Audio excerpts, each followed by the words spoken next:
মানুষ তো কেমন ছিল,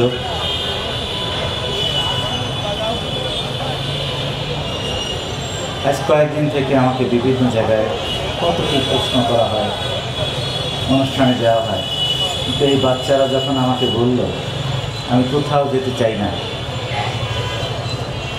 তখন ঢাকা ইউনিভার্সিটির কথা শোনার পরে আমি বললাম ঠিক আছে বাবা, আমি হয়তো যাব।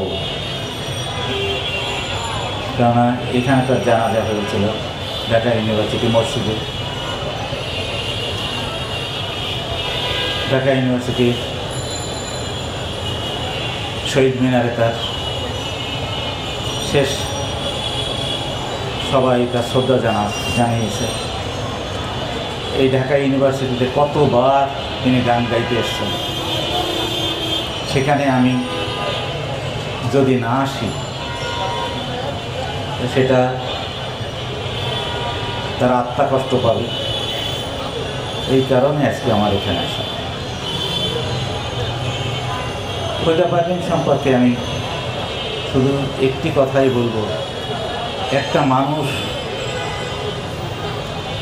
সারাটা জীবন এই সঙ্গীতের জন্যে, সুরের জন্যে, লালন গীতির জন্যে সারাটা জীবন শুধু সংগ্রাম করে গেলেন। নিজের যারা আপন মানুষ তাদের সঙ্গে পর্যন্ত সংগ্রাম করে গেলেন এই সাহিত্যিক কালামের জন্যে, সুরের জন্যে। তাকে কতবার কত অপবাদ, কত কি সহ্য করতে হয়েছে, যেমনটি লালন সাহিত্যিকেও সহ্য করতে হয়েছিল। আমি শুধু একটি কথাই বলবো, আজকে যারা শহরে লালন সঙ্গীত করছেন, বড়লোকদের ড্রয়িং রুমে যারা বসে, সেটা তাপ নিয়ন্ত্রিত কক্ষে বসে লালনের গান গাইছেন, যারা সারা পৃথিবী আজকে ঘুরে বেড়াচ্ছেন, এটা একক কৃতিত্ব ফরিদা পারভীনের। ফরিদা পারভীন যদি না জন্ম নিতেন, আমি জানি না, আমি সাধু বা যারা আছে তাদের সবার প্রতি আমি শ্রদ্ধা রেখে কথাটা বলছি, তাহলে লালন সাহেব একটা আঁকড়ার ভিতরে থাকতেন, একটা পরিশীলিত গলা, একটা গান সঙ্গীত বোঝার মানুষের কণ্ঠে যখন পড়ে তখন সেটা শুদ্ধ সুর হয়। সঙ্গীত বললে তার অনেকগুলো ব্যাকরণ আছে, ব্যাকরণগুলো ফরিদা পারভীন জানতেন বলে তার গান এত সমাদৃত হয়েছে। আর ফরিদা পারভীন যখন গান গাইতেন তখন আমার মনে হয় সরাসরি লালন এবং আল্লাহ পাকের দরবারে সরাসরি তার সাথে একটা আত্মিক যোগাযোগ হতো। তার জীবনযাপন একেবারে সাধারণ ছিল, এত অসাধারণ অথচ একেবারে সাধারণ, একেবারে সাধারণ। তার চলা, তার বলা কিন্তু অসম্ভব সংগ্রামী, অসম্ভব নিদারী। এত সারা পৃথিবীতে যে এত কাজ উনি করেছেন, দুইজনেই করেছি, যারা বাংলা কথাও বোঝে না তারা ফরিদা পারভীনের গানে আমার বাসির কারণে, যে কোনো কারণে হোক, আল্লাহ পাকের ইচ্ছা যেটা হয়, অভিপ্রায় যেটা হয় সেটি বোঝে। তাদের ইংরেজি বা ফ্রান্স ভাষা, জাপানিজ ভাষা, কোনো ভাষাই প্রয়োজন হয়নি। ভাষা ছাড়িয়ে একটা মানুষ চলে গেছে কোথায়, কত দূরে, শত বর্ষেও এইরকম ধরনের মানুষ। লালন যেমন শত বর্ষে একবার আসেনি, কাজী নজরুল ইসলামও আসেনি, রবীন্দ্রনাথও আসেনি, ঠিক ফরিদা পারভীন আর এক শত বর্ষে আসবে কিনা সেটা অনেক সন্দেহের ব্যাপার। তারপর তার আদর্শকে যারা লালন করে চলেছে, আমি যে কদিন বেঁচে থাকি মাঝখানে আমি চিন্তাই করে নিয়েছিলাম 13 তারিখে রাতের পর থেকে আমি আর বাঁশি হয়তো বাজাবো না, শুধু আমার মতন সরো কোথাও যদি যাই আমার মতন করে বাজাবো, কারোর সঙ্গে আর বাজাবো না। এটা আমি পরবর্তীতে তার বন্ধু বান্ধব তারা খুব হেতাকাঙ্ক্ষী যারা, তারা আমাকে বলল, আপনি যদি বাঁশি না বাজান, যে বাঁশির জন্যে আজকে এত সংগ্রাম, যে সুরের জন্যে এত সংগ্রাম উনি করলেন ব্যক্তি জীবনে, তার পারিপার্শ্বিক জীবনে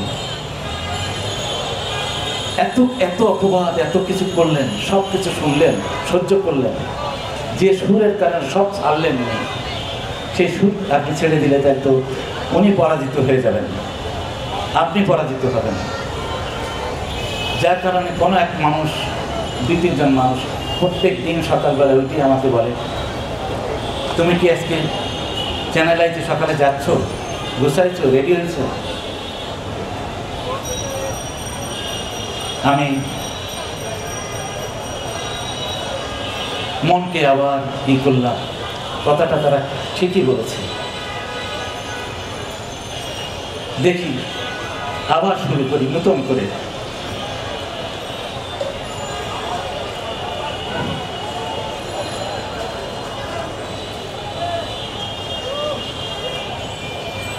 নতুন করে আবার শুরু করব। আমি জানি না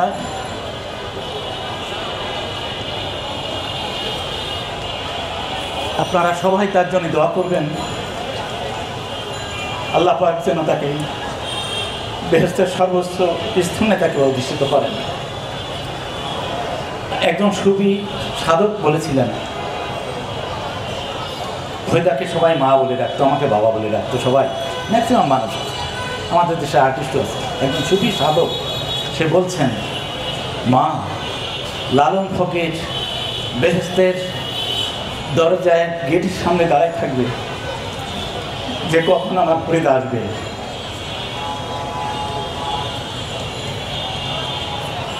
তিনি জীবনে কখনো মান্নার কাছে মাথা মতো করেনি, জীবনে কেউ বলতে পারবে না কারণ সে চারে না পয়সা ক্ষতি করেছে, তার দ্বারা কোনো ক্ষতি হয়েছে। সে যে কত কাজ করত, তার অচিন পাখি সঙ্গীত একাডেমি নিয়ে তার স্বপ্ন, ফরিদা পারভিন ফাউন্ডেশন নিয়ে যখন করোনার সময় প্রায় 1.5 বছর প্রত্যেক দিন কয়েকশো লোক সে খাওয়াইছে। এখনও আমাদের তেজপানি পাড়াতে যে এতিমখানাটা, সেই এতিমখানাটা প্রত্যেক দিন একদিন পর একদিন মানে তাদের সেই বাচ্চাগুলোকে, আমি জানি না কোন কয়জন শিল্পী আমরা এটা করতে পারি, আমি বা কতটুকু করতে পারি, তিনি সেটা করেছেন। তার একাডেমিটা প্রত্যেক মাসে বাচ্চারা যেখানে গান শিখবে, সত্য বলছ পথে চল ওরে আমার মন, সেই জায়গাটা সত্য সুন্দর হতে হবে। যার জন্য একটা একাডেমি ভাড়া করে নিয়ে, একটা ফ্ল্যাট ভাড়া করে নিয়ে প্রত্যেকটা রুমে 4টে রুমে এসি দিয়ে উনি বাচ্চাদের, ছোটো ছোটো বাচ্চারা বলে, ওরা কেন একটা প্রাইমারি স্কুলে, কেন একটা হাই স্কুলে ওই বেঞ্চের পরে বসে গান শিখবে? এইভাবে তো শিক্ষা হবে না।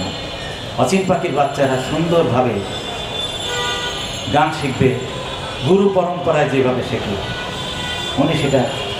আপনারা সবাই দোয়া করবেন যেন সে পথটা, তার ধারাটা যেন আপনাদের মাঝে সে রেখে গেছে, আপনারা সবাই মিলে তার অচিন পাখিকে বাঁচায় রাখার চেষ্টা করেন। প্রত্যেক মাসে আমাদের এটা অনেক খরচ, সেই তুলনায় শিক্ষক অনেক কিছু সেখানে আছে। বাঁশির ক্লাস হয়, গিটারের ক্লাস হয়, তবলার ক্লাস হয়, আর্টের ক্লাস হয়, সঙ্গীত তো হয়ই, ক্লাসিক্যাল শেখানো হয়, বাচ্চাদের লালনের গান শেখানো হয়, নজরুলের গান শেখানো হয়। এইটার জন্য কোনো দিন না মরে যায়, মরে গেলে এটা বন্ধ যদি হয়ে যায়, সুর এবং অশুভ, তাহলে অশুভ শক্তির কাছে সুর পরাজিত হবে। ফরিদা পারভিনের অচিন পাখি একাডেমি যদি কোনোদিন বন্ধ হয়, সুরে আর অসুরের সাথে দ্বন্দ্ব হয়ে যদি কোনোদিন কি হয়, সেদিন সুর পরাজিত হবে। সুতরাং আপনারা, আমি আশা করব কোনো দিন কোনো অবস্থায় যাতে এই একাডেমিতে বন্ধ না হয়, এবং আমি যেন সেটাকে তার শেষ ইচ্ছা বাসনাটুকু আমি ধরে রাখতে পারি। আর কি বলবো আমি জানি না। আমি গুছায় ঠিক বলতে পারলাম না। আমি হয়তো সুরে সুরে হয়তো বলতে পারতাম, বাঁশি সুরে বলতে পারতাম, কিন্তু আজ আমার কথা বলার মতন আসলে সময় মন মানসিকতা আমার নেই। আমি একটা বাঁশি দিয়ে ছোট্ট একটা তাকে শ্রদ্ধা রেখে আপনাদের প্রতি গীত করে আমি একটা বাঁশি ছোট্ট একটা লাইন বাজাবো, তারই একটা গান। সময় গেলে সাধন হবে না।